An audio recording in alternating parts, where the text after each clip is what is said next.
Luck is an emo sorcerer who defeats the demon lord and saves the world. However, when his people think he died in battle, he uses this to live a new life so he can go on adventures and crack baddies. Our story starts right after our boy, Luck, the hero Eric, and the warrior Goran defeat the demon army and its king after a long battle that cost them years. Eric is relieved they get to go home to his family and newborn child, while Goran finally gets to meet his daughter again. Luck expresses how sad it is for their families to wait this long, while reminding himself it is best for him to stay single. However, Eric and Goran tell Luck that having a family is a great motivation, urging him to start cracking cheeks and get some juniors running around. Suddenly, they sense a horde of demons running at them and realize the battle is not over. Luck decides to fight them alone and tells the others to run, knowing they lack the energy to go on. When they protest, Luck casts an earth spell to close his escape and ensure the others cannot interfere. Eric and Goran refuse to leave, but Luck reminds them they have families to return to, adding that they have become his family, which motivates him to fight. With heavy hearts, Eric and Goran accept his self-sacrifice and beg him not to die. Luck charges the demons alone. Time passes, and he faces a demon general who uses Drain Touch to suck his mana dry like she's Mia Khalifa at her prime. Luck returns the favor by using Drain Touch on her, making her scream and squeal as her energy runs out, revealing that his learning skill lets him copy any magic spell he sees. This replenishes his mana and health, so he picks up the general's sword and charges the remaining army. He fights millions of demons, losing track of time, even using a mannequin spell to force his body to keep fighting while he sleeps. After slaughtering more demons, he blocks a sudden, powerful attack. To his surprise, the Demon King has recovered in merely days since their last battle. To prevent the Demon King's fire magic, Luck closes in for hand-to-hand combat and tries to use Drain Touch, but the Demon King blocks it with a spell, pushing Luck back. Luck feels his wounds and knows he must recover soon to survive. The Demon King swings his hex sword, destroying Luck's weapon, but Luck does not get discouraged. Knowing he is a sorcerer, he charges on. He casts an imprisoning Hellfire spell to force the Demon King onto the defensive, then doubles down with Drain Touch. This forces the Demon King to either become crispy bacon or have his life force drained. After hours of struggle, Luck comes out on top, picks up the Demon King's remaining sword, and celebrates. He escapes the dimensional rift with the sword, realizing he burned his adventure card, clothes, and wealth, making him a poor bum. With nowhere else to go, he walks to the royal capital, but is confused by how much it has changed. When he walks past the guards, they stop him, but instead of arresting him for public indecency, they give him clothes, which Luck appreciates. He goes to Goran's place, which is now a massive mansion, but security refuses to let him in. Luck tries to reveal his identity as Luck the Sorcerer, but the guard scolds him for trying to portray someone else and tells him to go away. Luck changes his plan and heads to the Adventurers Guild to get a new card. On the way, he passes a statue of a handsome sorcerer he does not recognize. He asks a civilian who it is. The civilian is shocked Luck doesn't know, but looking at Luck's appearance, assumes he is a bum from the countryside. He explains the statue represents the great sorcerer Luck, who sacrificed himself to save the world from the demons 10 years ago. Shocked to learn he fought for a whole decade, Luck rushes to the guild for information. The other adventurers do not recognize him and try to start a fight, but Goran suddenly appears. Tears in his eyes, Goran hugs Luck and takes him somewhere private, shocking the crowd. Goran keeps hugging Luck, expressing his happiness that he returned after 10 years. He gives Luck a plate of food, which Luck eats greedily since he has been fighting on an empty stomach for a decade. However, Goran pulls it back, reminding him to go easy on solid food after a long fast, and orders his butler to get rice porridge. As they discuss how he survived, Luck explains that learning Drain Touch made the difference. The butler returns with the porridge, but reveals himself to be Eric, who could not wait to see his friend. Eric hugs Luck in tears, grateful his buddy survived. Then Eric and Goran point out that while they grew older, Luck actually became younger. Luck looks in a mirror and realizes they are right. He concludes it happened after he absorbed all of the Demon King's energy. Hearing that Luck defeated the Demon King shocks them both. Eric informs him that for the past decade, the kingdom prepared its military to face the Demon King's return, but now that Luck has won, they must reward his heroics. Goran agrees with the king. Luck is surprised to hear that Eric became the king after the previous ruler passed the title down for driving back the demons. Goran reveals that while Eric is the king, Goran is now the Grand Master of the Adventurers Guild, and Luck has been crowned the Great Sage and an Archduke, making him royalty. They talk about the statue, and the two uncles explain that since the sculptor never met Luck, he followed their descriptions, resulting in a handsome version of him. After thinking it over, Luck decides the story of Luck the Sorcerer should stay dead so he can start fresh. He receives a new card that hides his identity and his S-rank status, showing his name as Luck, an F-rank warrior. Goran asks Locke if he will be bored facing weak enemies, but Locke assures him he has had enough of powerful foes after a decade of fighting. On his way out, Goran's butler apologizes for the earlier incident at the mansion, but unbeknownst to them, a girl watches the interaction and hears everything. Later, Locke goes to the guild and meets the receptionist, Aron, and he asks her to approve his quest to exterminate some goblins. However, she refuses to let him take on the quest alone and insists that he join a party to go on that quest, considering that he is a rookie, not knowing that he's actually an S rank. Just then, two F rank adventurers invite Locke to join their party, and without his approval, Aron approves it, forcing Locke to go on a quest with them. They then introduce themselves as Ginny the archer and Ario the sorcerer, while Locke introduces himself as a swordsman. The trio then travels far away to where the goblins' habitats are, following people's word of mouth and seeing from the footsteps. Ginny concludes that there are 10 of them. Watching her work, Locke is impressed with how great she is as a scout, but also notices how she lacks in experience, considering how quickly she concludes the goblins' number, not knowing that the footsteps they're following show that there are other monsters leading them. Locke thinks about telling them about it, but decides not to, believing that it's good for their experience, while also promising that he will take responsibility and not let them die. Sometime later, they find the goblins' den in an old mine shaft, and Locke quickly takes the lead, ordering Ginny and Ario to back him up, but save up their energy. They didn't charge in with Locke chopping heads and brutalizing the goblins inside their habitat, while the two rookies back him up and are shocked to find out that there are more than 10 goblins. After defeating them all, both rookies are tired and out of energy, and Ario decides that they should retreat, which Locke believes is a wise move. Suddenly, they hear a terrifying scream, and when they check it out, they find a goblin lord. Seeing that monster, Locke thinks to himself that it makes no sense for a goblin lord to be here. In that moment, a squirrel-shaped baddie jumps in and attacks the goblin lord. While she's attacking, she notices Locke and the others, and quickly urges them to run away. Locke orders the two rookies the same thing, and when Ario follows his command, he praises Ario for being smart and reasonable. However, Locke then watches the battle from up close, annoying the squirrel girl, but Locke warns her that her sword is not strong enough, and just like he claims, her sword breaks. She once more urges Locke to run away and pulls out another sword, but it ends up badly as her sword gets yeeted away. Seeing this, Locke has had enough, so he jumps in and claims that he will defeat the Goblin Lord by himself. The Goblin Lord screams in response, making the squirrel girl tremble under the massive pressure of its noise, but Locke merely gets annoyed and chops up the Goblin Lord with ease, shocking the squirrel girl. She quickly changes her tune and introduces herself as Saya from the Eastern Beastkin tribe. When she asks Locke who he is, she is surprised to find out that he is merely an F-rank adventurer, considering his tremendous strength, but she chooses to believe him anyway.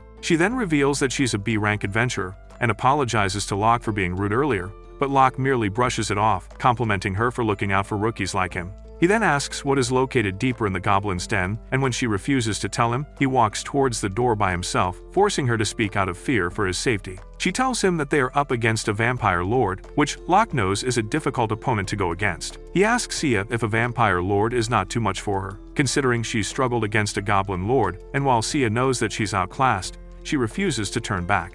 As the two of them walk towards the vampire lord's lair, Sia tells him about how her tribe hunts down vampires for generations, but that some time ago, her father, the tribe's chief, got wounded and one vampire got away. She states that it's her tribe's failure that the vampire lord escaped, so as the daughter of the chief, she puts the burden on her own shoulders to finish the job for her tribe's honor. Locke then asks her if getting help going against the vampire would reduce the tribe's honor, and when Sia says that it wouldn't, Locke offers to let her borrow his sword, claiming that he's even powerful barehanded. Sia doesn't believe in that statement, but when she sees him beating up goblins to a pulp with his hands, she has no choice but to believe him, not knowing that this man was a sorcerer who fought a 10-year-long battle against demons. As they get deeper into the vampire's lair, they finally run into the vampire lord, and Sia claims that she will defeat him and restore her tribe's honor. The vampire laughs at her statement, even mocking her daddy for failing to defeat him, and warns that if she goes against him, he will suck her dry. When the vampire lord lays his eyes on Locke, he sees that Locke is a human, so he tells them that his servant spell won't work on beasts like Sia but will work on humans. He then uses it to Locke, making him into the vampire lord's new servant, and Sia fully blames herself for letting this happen. Suddenly, Locke delivers a knuckle sandwich to the vampire lord,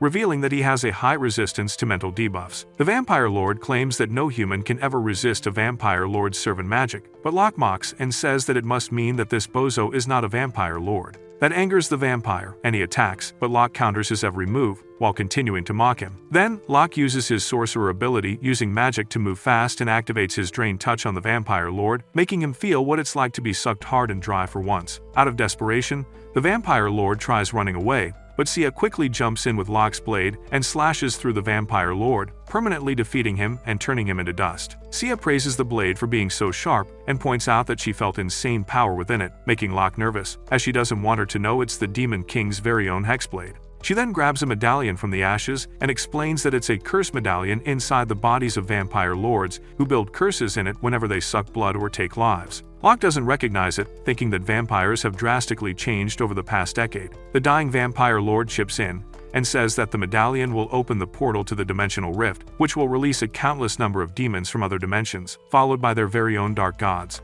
Locke hears that and remembers how the Demon King ran away into the dimensional rift, forcing him, Eric, and Goran to jump and follow him, which ended with him stuck in it for 10 years, and that the portal couldn't be opened from their side, leaving Locke all alone with no help. With that in mind, Locke slices the medallion in half and absorbs all the curse into his sword. The vampire lord is shocked to see this, and when he looks closely, he realizes that the sword Locke is holding is the Demon King's sword, and that he is indeed the Great Saint. Locke quickly slices the vampire lord, but Sia gets to hear it first and pretends not to hear it. On their way out, Sia calls Locke by his real name, and when Locke responds to her, it blows his cover, and he asks Sia to keep it a secret, to which she gladly agrees to do. Later, they return to the Adventurers Guild to hand in the goblin gems to Aaron, who is shocked to see so many, and apologizes for failing to assess the number of goblins in the mission. Afterward, Ario and Ginny insist that they thank the great sage Luck statue for protecting them during the quest, while Luck himself is holding back from being flustered. The two rookies then head out, leaving Luck with Sia, who tells Locke that since he's good friends with Goran, he should warn them about the vampire lords. To help him out, she hands Luck half of the medallion as proof when he tells Goran about it to make it more believable. Later, Luck meets up with Goran, who's upset that Luck left for 3 days for his quest without telling him. He then explains the medallion and how the demons that they faced before were actually just the first phase to hide the real enemies, called the Dark Gods. Gordon then takes the medallion, promising to get people to examine it, and thanks Luck for protecting the rookie adventurers. Luck then leaves to get some sleep and runs into a blonde girl who quickly walks away, annoyed. When Luck asks who that is, Goran reveals that it's her daughter, Shelise, who Goran explains is avoiding Goran for not approving her decision to become an adventurer. Goran then asks Luck for a favor to watch over her, knowing that in a few months, Shelise will become an adventurer, and Goran couldn't always keep an eye on her with his role as a Grand Master. The next morning, while Luck is eating breakfast, Shelise sits in front of him to confront him about his real identity. But to Luck's surprise, she doesn't accuse him of being the Great Saint, and instead accuses him of being Goran's illegitimate child. Luck quickly tells her that she's wrong, but Shelise refuses to believe his words, and lists down 3 things that support her suspicion. First, she claims that Goran waited until his wife was gone before inviting Luck into his house. Second, she claimed Goran was extremely happy lately. And third, when Luck left to go on his quest, Goran spent the 3 days worrying about him. Hearing that, Luck realizes that Goran's family is on the verge of collapse, and he sees Goran's butler staring daggers at him, as if telling him to fix the misunderstanding. Wanting to do that, Luck tells Shelise that Goran was simply worried about his adventure buddy, who has been gone for years, but from his explanation, Shelise concludes that Luck is her older brother, and when Luck tries to explain more, Shelise refuses to listen and insists on being his younger sister. He then tries a different method and shows her his adventures card, which shows that he's not part of her family. However, she still misunderstands and thinks that Goran refused to acknowledge him, so she assures Luck that she will help him become Goran's legitimate child. Having had enough of this absolute tomfoolery, Luck shows her his true adventures card that shows who he really is, and she is surprised to see that he is actually the Great Saint himself. But from that information, she once more misunderstands and concludes that the Great Saint is her older brother, even saying that his statue looks similar to Goran's face, meaning that they are related. After going back and forth, she finally understands the truth and apologizes to the Great Saint, which only shows Luck exactly why Goran doesn't want his daughter to become an adventurer. However, from their interaction, he also sees that she has a strong will, so he decides to let her tag along with him on a quest, knowing that either way she will go on her own. They didn't go deep into the woods, running to fountains to have a little fun, and talk to some civilians about reports of monsters being seen. However, Luck reminds Shelise that they are taking an E-rank level quest, meaning that there are no human casualties, which makes no sense with a dragon running around. While Luck already knows the answer to why that is the case, he lets Shelise think for herself, and she comes to the conclusion that the monster they're facing is merely illusion magic. They then go to the place where the reported monster is supposed to be, and to their surprise, a dragon pops out. It completely scares Shelise to see, but Luck assures her that it is an illusion, and that he can sense that it is not an actual dragon. So he pushes her to fight it, and she goes and clashes with the dragon with her blade. all the while Luck watches. It impresses him to watch Chalice in action, fully believing that from what he's seeing, she is truly a B-rank adventurer. He then turns his attention to the dragon, and from what he's seeing, the dragon is a high-level illusion created by an intense amount of mana, which is capable of blocking and countering Chalice's attack, making people believe that it's real. It then burns Chalice, and with her out of the way, Luck steps in and, using his various spells, he attacks the dragon and suck it up with his Drain Touch. He then tells Chalice to stop rolling around in her imaginary fire and teaches her that physical attacks could never work against an illusion. She then asks him how to defeat an illusion, and he tells her to find the caster and defeat them. He then turns to the forest and talks to the hiding caster, telling him to come out. He tries reasoning with the caster, saying that he knows the caster doesn't mean any harm and that he created the illusion to keep people away from something. When the caster doesn't respond, Luck warns him that if he doesn't come out now, the guild will send someone else to hunt them. In that moment, a portal opens, and the caster comes out of it, revealing himself to be a fiend, which Chalice quickly antagonizes. But Luck praises the caster instead, saying how amazing his illusion is, and he then introduces himself and Chalice to him. Chalice asks if the caster is not evil, and Luck informs her that it's a misconception that fiends are evil, when in reality, they're powerful beings who hate fighting. The caster then introduces himself as Lucira, and he leads the duo towards the thing he's hiding. Luck asks Lucira why he puts his trust in Luck, and Lucira talks about how he believes Luck to be a stronger sorcerer who doesn't use force. Lucira then takes them to an ancient ruin, and inside, Luck and Chalice are shocked to find a chicken being prayed to by Lucira. The fiend explains that the chicken is a being called Exalted Gerbega, the Seraphal, and when Chalice calls it a chicken, Lucira refuses to let that slide and insists that they call it a Seraphal. He then continues and reveals that the Seraphal has been worshipped by Lucira's tribe for a long time, and it's capable of preventing a dimension rift from opening, which Luck knows is a game changer. However, Lucira reveals that one night, his tribe was attacked by a horde of vampires, leaving only Lucira alive with the responsibility to protect the Seraphal. Luck asks why he's hiding in the temple, and Lucira explains that his tribe believed that Tay Temple has a protective barrier, which Luck checks doesn't have. After what he learns, Luck showcases the Demon King's sword and reveals his true identity as the Great Saint Luck. He tells Lucira that he wants to protect the Seraphal, and he swears on his life that the Seraphal will be saved, knowing that it has the power to save the world. Then, Luck thanks Lucira and his tribe for protecting the Seraphal in service of the world's safety. Seeing the Great Saint thanking him, Lucira can't help but tear up, feeling proud that the Seraphal his tribe died protecting will go on to save the world. On their way out of the temple, they are ambushed by 3 vampires, who Luck knows is targeting Lucira and the Seraphal. Refusing to let that happen, Luck uses his sorcery and completely demolishes the vampires, all the while one vampire watches. The cowardly vampire then tries to run and transform, but the Seraphal starts clucking loudly, and the sound of it turns the fleeting vampire into ashes. Chalice is in shock to see this, and Lucira explains that in the face of the Seraphal's power, nothing is allowed to exist mid-transformation. With that, they head back to the royal city, where they run into Sia, who has emergency news for Luck. He quickly takes her somewhere private, and she informs him that a vampire high lord is leading the vampires.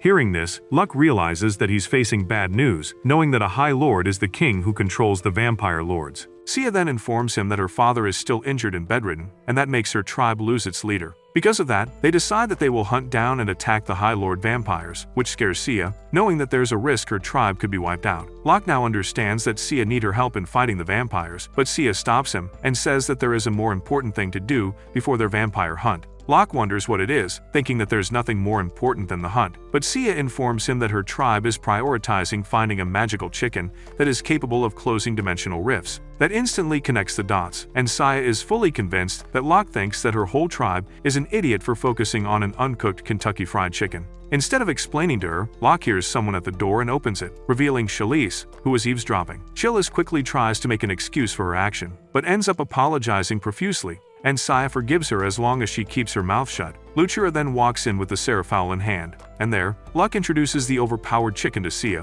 which surprises her, now knowing that they already have the chicken in hand. It now leaves them only with the mission of defeating the vampire high lords, and after seeing the locations that they suspect the vampires might be, Chalice gets excited, thinking that she and the others are about to go to war against vampires. However, Luck tells her that she won't be going, and when she asks him why, He lies to her, saying that they need their most powerful warrior to stay at the mansion to protect the chicken in case the vampires strike there, which Charlize believes and agrees to do. Just then, they hear Goran arriving, and Charlize quickly goes to greet him. But Goran pops up into the room and goes straight to Locke to thank him for looking after his daughter, and Locke informs him that his daughter is a fantastic warrior, which Goran is more than happy to hear. Charlize then comes back in, and when she sees her father, she apologizes to him for how she treated him. Goran then asks her if it's because he was against her being an adventurer, and she tells him that he's wrong, but that it was because she thought that he had an illegitimate son and that Luck is her older brother. Goran then asks his daughter if she behaved around Luck, and she quickly runs away before answering, avoiding that question.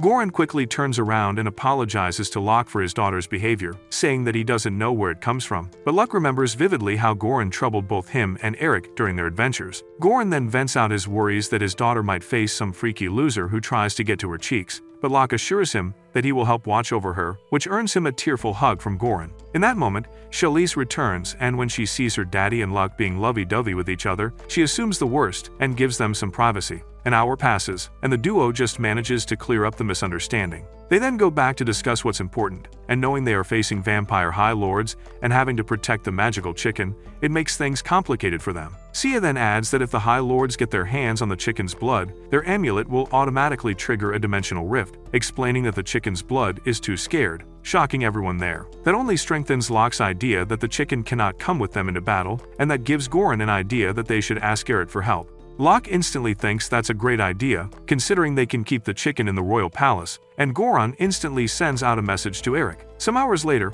Luck, the chicken, and the others are in the royal palace, and they get greeted by maids who make them tea, which makes commoners like Sia nervous. Locke goes to talk about Eric with Goran, who explains that after Eric became king, he prioritized knowledge, and now has over 2,000 apprentices learning under him, which Luck thinks is a great thing. Moments later, Eric pops up with his two daughters, Charlotte and Mary, who are eager to meet with the great sage himself. Locke then notices the book that Mary is carrying, and realizes that it's a storybook about himself. When he asks everyone about it, they all tell him that they are big fans of the book, even including the chicken, who all look up to him as a hero for what he did. Mary then sees the magical chicken, and goes to pet him, which the chicken enjoys. Charlotte joins in, a bit scared of getting pecked, but ends up petting the chicken as well. Seeing that Eric is now there, Goran orders Charlize to play with Eric's two daughters in another room, and a maid leads them out of the room. After Eric's daughters are gone, Eric thanks Goran for giving his daughters a chance to finally meet Luck. When Luck asks why, Eric explains that the only reason he got the chance to be a father and get home safely was because of him. Goran joins in to say the same thing, claiming that the only reason he was able to see Chalice grew up was Locke's sacrifice. Eric tells Locke that they're not the only one,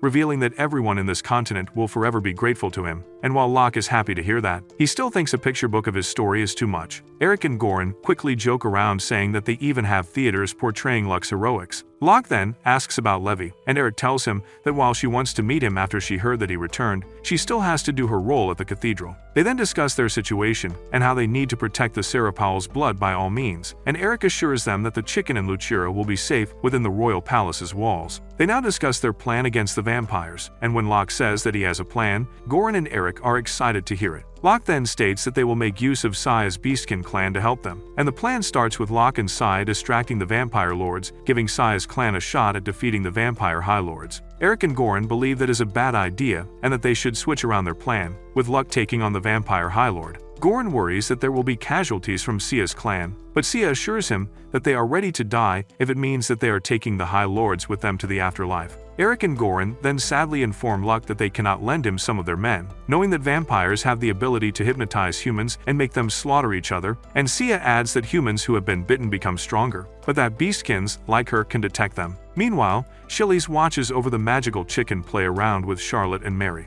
She thinks about what Luck told her about needing someone to protect the chicken, and she realizes that he merely said that to protect her from danger, knowing that she is still an F-ranked adventurer and would get in the way, despite calling herself Locke's apprentice. Just then, the girls notice something glowing behind Charlize, and from it come 3 low-level vampires. When they try running away, they're unable to open the door, not knowing that the maid was behind this, working as a secret agent. Charlize reevaluates her situation, wondering whether she can take on 3 vampires at once. When she goes for her sword, she realizes that it's not there, leaving her with no weapon. She quickly improvises and grabs a candle holder to use as a weapon, determined not to let the vampires get to the girls and the chicken. The vampire then attacks, and Charlize fights them off, even charging blindly when the vampires try to hypnotize her. but they prove to be too much for her, as they break the candle holder in half, forcing her to throw it at them. She then quickly protects the girls from the vampires, but in that moment, something blows them away. Out comes Locke, who praises his apprentice for holding on, and tells her that he will take over the fight. Just moments ago, Locke was talking with the others about their plans on how to handle the vampires and the High Lords, when his senses suddenly warn him that something is wrong. Jumping out the window to investigate, he barges inside just in time to save Chalice and the young princesses. 3 vampire henchmen try using charm spells to hypnotize him, but Locke tells them it won't work on him. He counters with his own magic, trapping them inside a sphere that he implodes to defeat them. The sight shocks Chalice, realizing just how powerful the great Saint Locke really is. Eric kicks down the door to comfort his daughters after the chaos, and the girls explain that Chalice was the one who protected them. Chalice tries to humble herself by saying she did nothing, but Locke insists she was the difference maker for their victory. Suddenly, the vampire portal activates again, revealing how the vampires got inside. Before more vampires step through,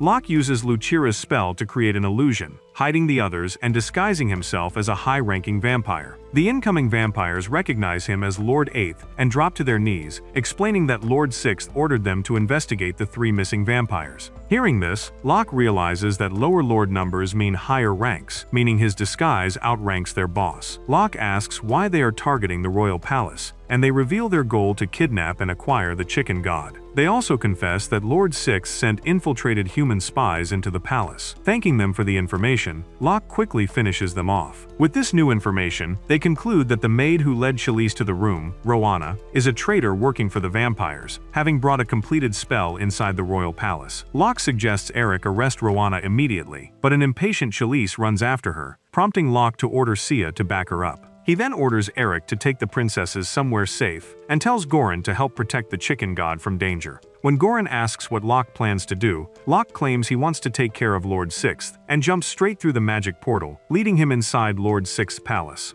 Locke barges in to confront Lord 6th and his goons. He defeats a couple of vampires, but before he gets to the rest, Lord 6th shoots at Locke, carelessly hitting his own henchmen. Locke insults the vampire lord for not caring about his own men and charges with his sword, which the vampire lord counters with his own blade. However, Locke's superior swordsmanship proves too much, allowing him to slice the vampire lord in half. Locke demands to know how his puny minions entered the royal palace, but Lord 6th laughs and refuses to talk. Hearing that, Locke stabs his face to finish him off. Before dying, the vampire lord promises that their king will come for him, telling Locke to enjoy his very short life. With the vampire lord dead, he drops a cursed medallion. When Locke stabs it to absorb its power, he hears the horrific screams of all the victims who suffered under the vampire lord, calling for help and mercy. Locke senses where the victims were locked in, but upon finding their remains, he apologizes for not saving them sooner. Deeply frustrated, he finishes off the rest of the vampires before exiting the castle. Outside, he discovers a nearby village where all the villagers have been killed, realizing he was too late to save them as well. A few moments later, Locke returns to the royal palace, where Eric, Goran, and soldiers are waiting for him.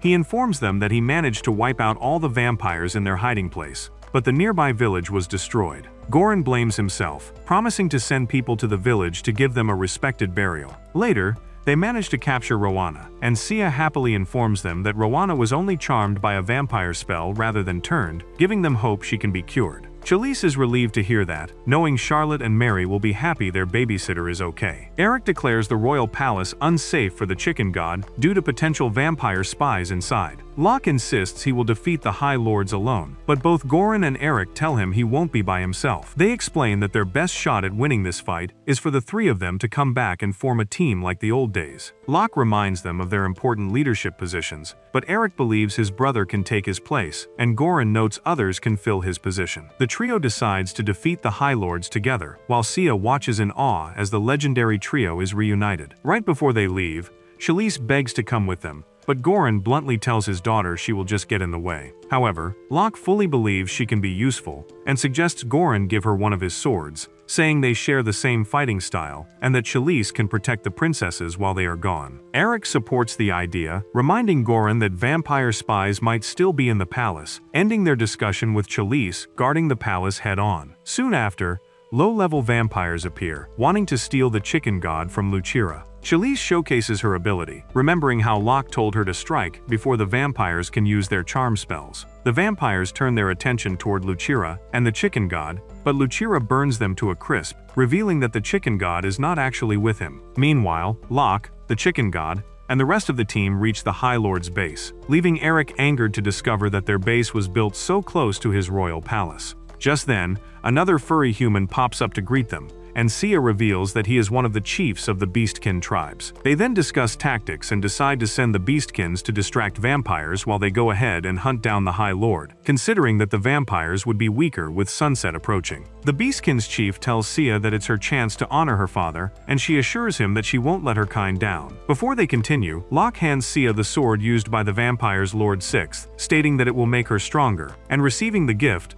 Sia expresses her gratefulness. When the sun goes down, they approach the base, which is hidden under illusion spells, so Luck uses his magic to reveal the entrance. Inside, they start wreaking havoc with Goran burning the vampires with his flame sword, and Sia watches in amazement to see the legendary vanguard in action. Then, they're about to reach where the High Lord is hiding, but when they turn around, they see 30 vampire lords blocking their exit. Locke steps forward, ready to fight them, but Eric and Goran step in front of him, ordering him to leave them behind and defeat the High Lord. Luck tries to refuse to leave them, but the duo tells him how much they wanted to repay what he did for them 10 years ago, and now they have a chance to do so. With that, Luck and Sia head inside, where they face the High Lord, whose aura Sia can feel at first glance. They notice a cage behind the High Lord, and they can't see what's inside it, but the High Lord attacks Locke and praises his reflexes for being able to block him. The High Lord tries using Charm, but Locke tells him that Charm doesn't work on him. Locke then attacks, and the High Lord tries blocking, but his defense spell cracks, which ends with the High Lord getting cut. Sia tries taking advantage of this, but the High Lord tells her that she's too slow. However, Luck jumps in as well and cuts his left hand while he was distracted.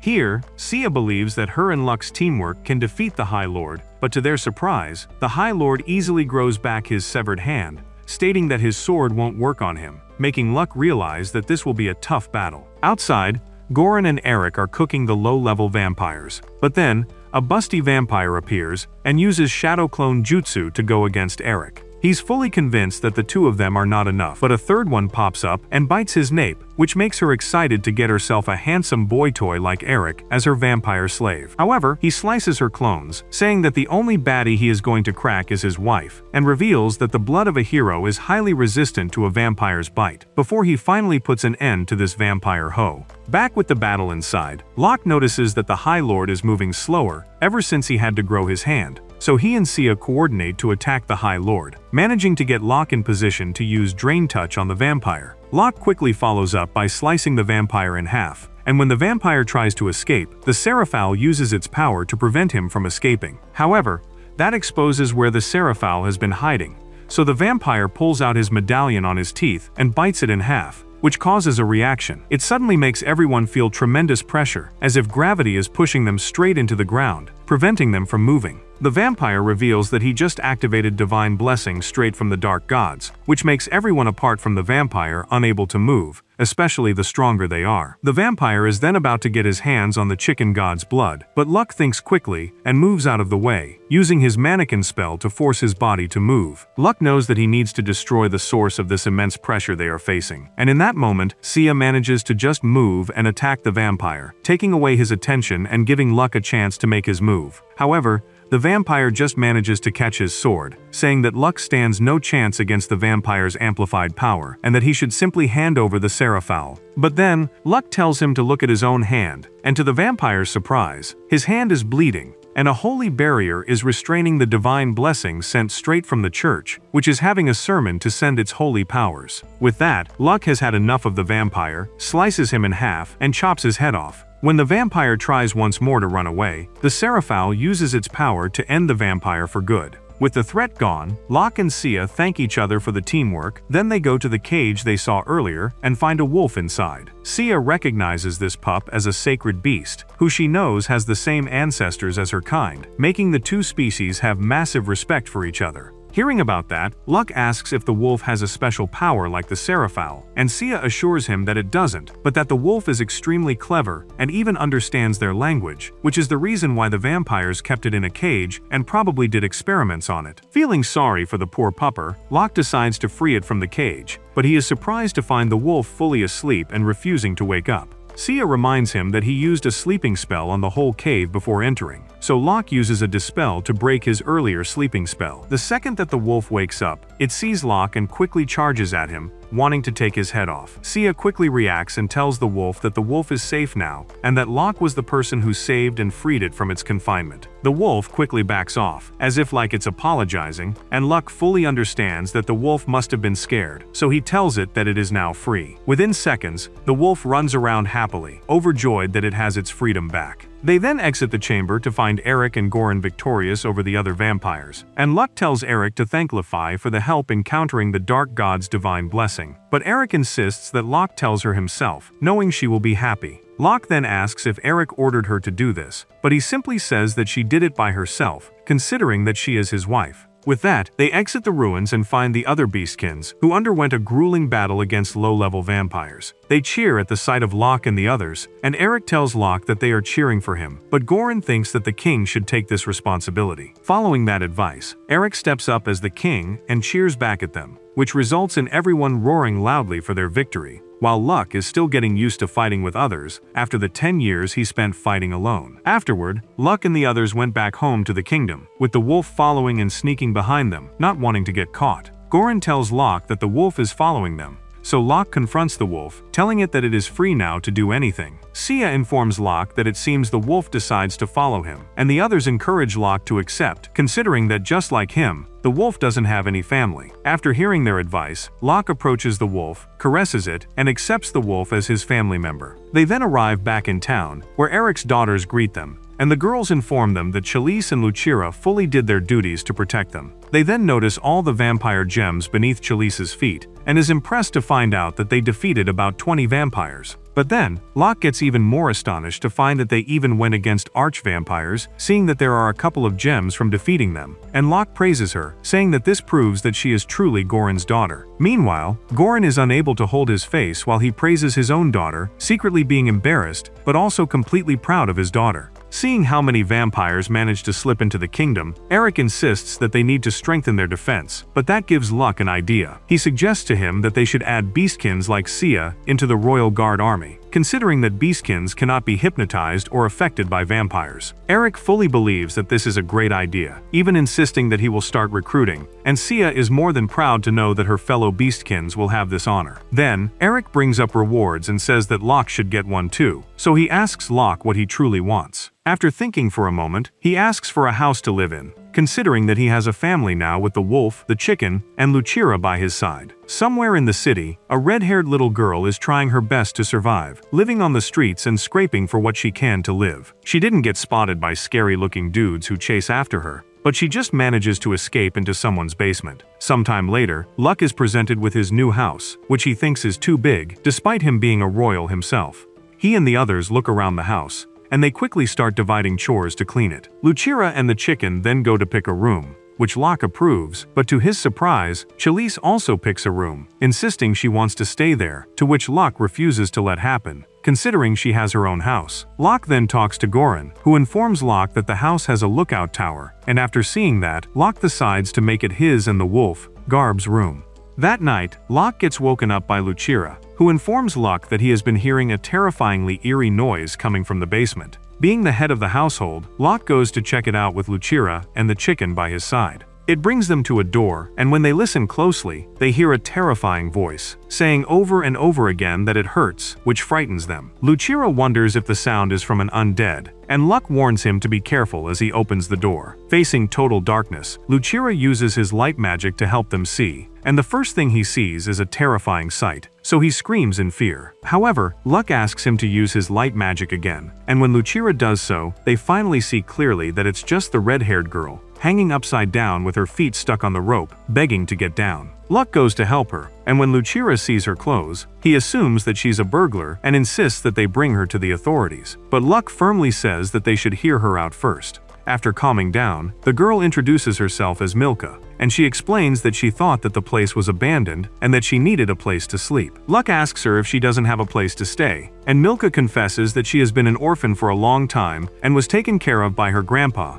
But the old man also recently died, and that he got into debts that took his home, effectively making Milka homeless. Luck asks if Milka ran away because she thought that the debt collectors were going to make her into a slave to repay the debt. But Lucira informs him that slavery was abolished a decade ago by their king, and hearing that, Luck is happy to know that Eric is a great king. Luck then asks how Milka got into the basement, and she reveals that she got inside through the sewers, which are connected to the mansion. Seeing this, Luck realizes his mistake of not checking for hidden doors and traps the second he moved in, which he blamed on his dull scouting skills. Out of curiosity, Luck decides to check it out, and both Lucira and Milka insist on joining. Down there, they wonder where the passageway leads and why it was created, considering the mansion they live in doesn't belong to any royals. Milka then shows them the hole that she went through to get into the mansion, and when they check the hole in the wall, they suspect that it collapsed by itself, so they decide to keep going through the passage and close the hole later. Before they continue, Milka kindly asks Luck to let her sleep in the sewers for the time being, saying that it will keep her away from the dangers and the scary debt collectors from getting to her. But Luck insists that they should find out what the passageway leads to before they get to that. Milka then says that she should walk in front of them just in case there are traps waiting for them, so it would give Luck and Lucira a chance to run if she is caught. But Luck lovingly caresses her head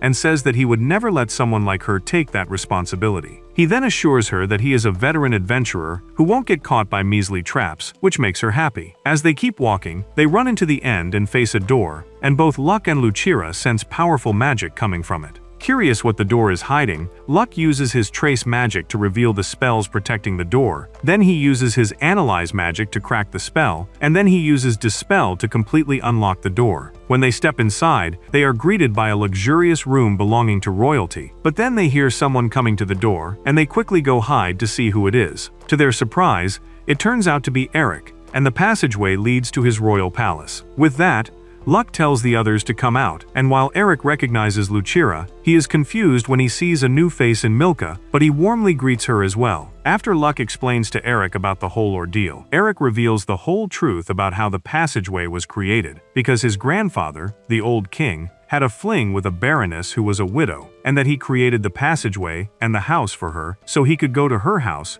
crack her cheeks, and go back home without getting caught by the queen. Luck then asks why the house was empty in the first place, and Eric explains that it was because the baroness had only one heir, and he was adopted by Eric's uncle. They then discuss the passageway, and Eric admits that he doesn't mind having a secret passageway to Luck's house, as that makes him feel safe. However, he points out that the sewer is the issue, so Luck tells him that he will use his magic to seal it up. After he did, they're about to go home, but Milka just drops and sleeps on the floor. Luck understands that it's because it's late at night and she's tired, so she lifts her up. Lucina then asks Luck kindly to let Milka live in their mansion, mentioning that the fruit Milka was eating was not edible, and that Milka has nothing, but Luck assures him that it was his intention all along, which Lucira is happy to hear. The next morning, Milka wakes up in a room, and when she gets out, she's confused to see that she is in a mansion. While wondering where she is, she can hear her tummy rumbling, but then a growl follows up behind her. When she looks back, she is greeted by Garb, who instantly charges at her, causing her to scream. That wakes up Luck, and when he finds them, he praises his pet wolf for guarding the house, but asks him to treat Milka like a guest. Everyone else then comes out due to the commotion, and Luck uses this chance to introduce their new housemate, Milka, who is ecstatic to hear that. Everyone introduces themselves to Milka, and Luck then assigns Milka to cleaning duties for the mansion, which Lucira is more than happy to guide her in, seeing that the family is getting bigger. Then, they have breakfast, where Milka happily eats everything in front of her,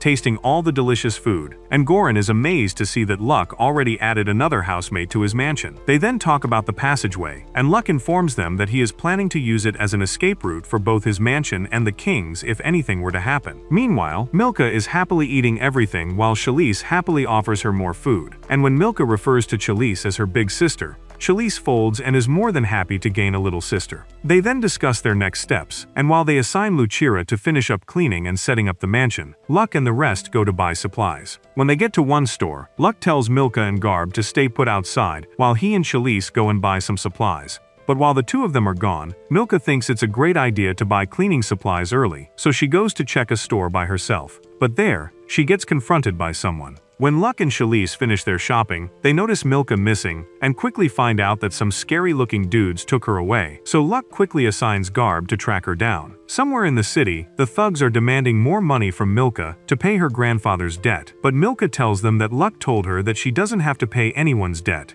Just as the thugs are about to get aggressive, Locke shows up and tells them that she doesn't have to pay for anyone's debt. One thug then talks about how they're just going to make her turn into a slave, but Luck attacks that dude and quickly finishes off the other two goods, setting Milka free from them and into Shalice's hands. Using one of his skills, Locke turns himself into one of the thug bosses and interrogates the thug to tell him their motives. The thug confesses that he works for a guy named Canvito, who runs a slave trading group, and that the guy planned to turn Milka into a slave. After Locke knocks him out, he takes the goons to the authorities. When Luck asks about this Canvito guy, the authority explains to them that Canvito is a slave trader who has connections with the royals, so it's impossible for him to be arrested. Meanwhile, Canvito has heard news about how the goons failed to capture Milka, so he orders his men to move the other slaves somewhere safe, and he rents some ex-adventurers to be his henchmen to ensure security for it. That night, while the slaves are being moved, Luck shows up to confront Canvito, introducing himself as an F-rank adventurer. Canvito sends his goons after Luck, but Luck easily defeats all of them without breaking a sweat. Canvito's henchman then steps up, confidently revealing that they are B-rank level adventurers. But before Luck even engages them, Shalise and Sia step up and declare that they will handle this. Thanks for watching till the end. Don't forget to stay tuned for future episodes, and make sure to drop your favorite character in the comments section if you're hyped for the next episode.